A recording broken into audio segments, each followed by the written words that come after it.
Assalamualaikum warahmatullahi wabarakatuh dan selamat malam untuk kita semua. Perkenalkan, saya Sri Rahayu dari Diklat Profesi Fisika Medis, batch 5. Pada malam hari ini, kita akan membahas tentang proteksi radiasi fluoroskopi Syiam dengan 4 pokok pembahasan. Yang pertama yaitu pengenalan dan konsep proteksi radiasi. Yang kedua, proteksi radiasi pasien. Yang ketiga, proteksi radiasi staf. Dan yang keempat adalah upaya proteksi radiasi melalui reject analysis program.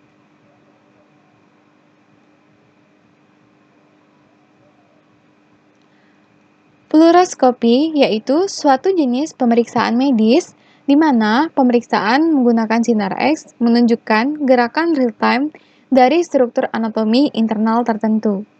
Fluoroskopi Siam berupa tabung sinar X dengan penguat citra atau detektor pencitraan digital yang dipasang pada struktur mirip seperti huruf C yang kokoh dan dipusatkan serta menggantung di atas meja pemeriksaan, menjaga tabung sinar X dan penguat citra tetap sejajar.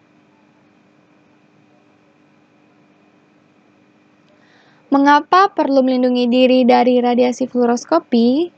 Jawabannya adalah sinar X dapat menimbulkan efek radiasi bagi tubuh manusia. Yang pertama adalah efek deterministik. Efek deterministik ini memiliki nilai ambang batas, serta dapat merusak dan mematikan sel. Keparahannya sebanding dengan dosis yang diterima. Contohnya adalah eritema. Sedangkan efek stokastik adalah efek yang tidak memiliki nilai ambang batas. Tetapi semakin besar dosis yang diterima, semakin tinggi kemungkinan yang terjadi. Dan serta bersifat probabilistik. Yang dimaksud probabilistik adalah jika suatu individu terpapar tidak muncul efek stokastik, maka keturunannya mungkin akan muncul efek stokastik. Serta contoh efeknya adalah kanker. Siapa yang dapat mengoperasikan Siam? Jawabannya adalah hanya tenaga medis terdaftar, terakreditasi, dan bersertifikat radiasi teknolog dan medis radiologi praktis yang dapat mengoperasikan radiologi medis perawatan. Tanggung jawab ahli teknologi radiasi medis adalah memastikan diagnosis mungkin dan pada saat yang sama dosis untuk pasien dioptimalkan. Teknologi radiasi berbagi tanggung jawab pengoptimalan dengan fisikawan medis, praktis medis radiologi, insinyur rumah sakit, dan manajemen departemen.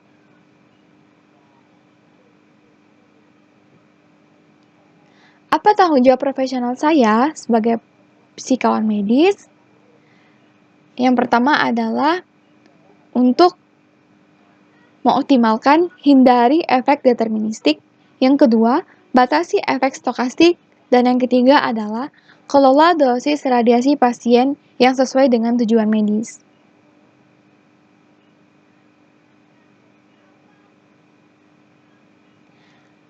Selanjutnya adalah ALARA. ALARA adalah segala upaya untuk membatasi paparan radiasi yang tidak disengaja dan tidak bermanfaat bagi manusia. Dengan cara yang pertama adalah jarak. Sebisa mungkin meminimalkan jarak dari sumber radiasi agar dosis yang diterima juga kecil. Dan yang kedua adalah mempersingkat waktu dengan sumber.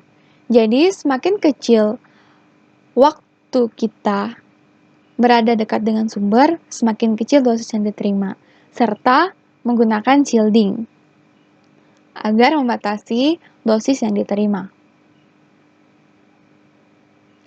Optimasi menentukan tingkat proteksi dan keamanan yang menghasilkan besarnya dosis individu, jumlah individu yang terpapar, pekerja dan anggota masyarakat, dan memungkinkan exposure yang rendah mungkin untuk mencapai ALARA.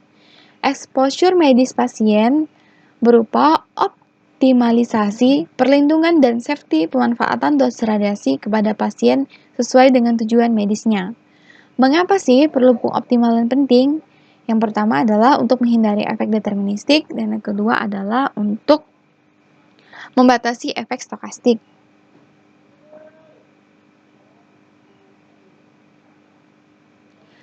Selanjutnya masuk kepada pokok pembahasan kedua, yaitu proteksi radiasi pasien. Hal yang perlu kita lakukan adalah yang pertama, informasi catatan pasien. Periksa dahulu apakah pasien sudah benar. Dengan cara identifikasi pasien adalah langkah penting. Rekaman paparan medis harus dipelihara dan tersedia sesuai kebutuhan dan jangka waktu yang dipersyaratkan oleh peraturan. Biasanya, informasi catatan pasien itu terdiri dari nama depan pasien, nama belakang, tanggal lahir atau nomor KTP, usia dan jenis kelamin, jenis pemeriksaan, indikasi jumlah eksposur, termasuk eksposur berulang, waktu fluoroskopi, hasil dosis jika tersedia, dan nama orang yang melakukan prosedur fluoroskopi, pembacaan dosis total atau pembacaan produk area dosis DAP, dos area produk jika ada, serta pernyataan singkat tentang informasi diagnosis dari pemeriksaan.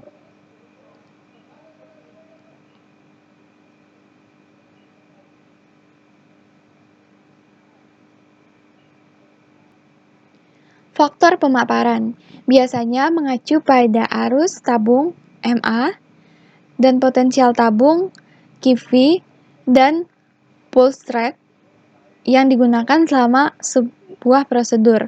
Apakah atau dapat menjadi pasien tertentu, misalkan berbeda untuk pasien kurus dan pasien yang besar, seperti itu. Arus tabung MA berbanding lurus dengan dosis ke pasien karena memberikan kuantitas foton sinar X dalam berkas. Pasien yang lebih besar, bagian tubuh dengan diameter lebih besar memerlukan miliampere yang lebih tinggi. Pastikan MA-nya itu tidak lebih tinggi dari yang seharusnya. Potensial tabung QV, kilovoltage atau kilovoltage puncak KVP memberikan tingkat energi tertinggi foton dalam berkas sinar X, mengontrol kualitas atau daya tembus foton dan sampai taraf tertentu, juga mempengaruhi kuantitas foton dalam berkas. Kisaran tipikal untuk pemeriksaan fluoroskopi pada pasien dewasa yaitu sekitar 75 hingga 100 kV. KVP. KVP yang lebih rendah menyebabkan peningkatan dosis pada pasien.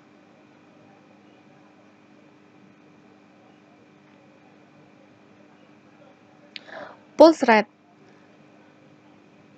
Pulse rate sinar X individu menciptakan gerakan terus-menerus. Pulse rate rendah ditambah dosis konstan pulse terjadi penurunan dosis yang signifikan dibandingkan dengan fluoroskopi konvensional. Jarak. Meminimalkan jarak antara tabung dan pasien. Jarak sumber ke permukaan SSD minimal 30 cm. Meminimalkan jarak antara pasien dan penguat gambar. Selanjutnya adalah orientasi siram. Untuk orientasi vertikal, tabung sinar X itu berada di bawah pasien, bila memungkinkan untuk mengurangi paparan pasien dan radiasi hambur. Untuk prosedur pemeriksaan dada dan perut, usahakan posisi tabung sinar X itu berada di bawah meja pemeriksaan dan gambar intensifier di atasnya. Dan selanjutnya adalah pengecualian. Untuk prosedur ekstremitas, yaitu alat gerak, orientasi siamnya itu terbalik, hanya dapat digunakan jika ekstremitas dapat ditempatkan langsung pada penguat gambar.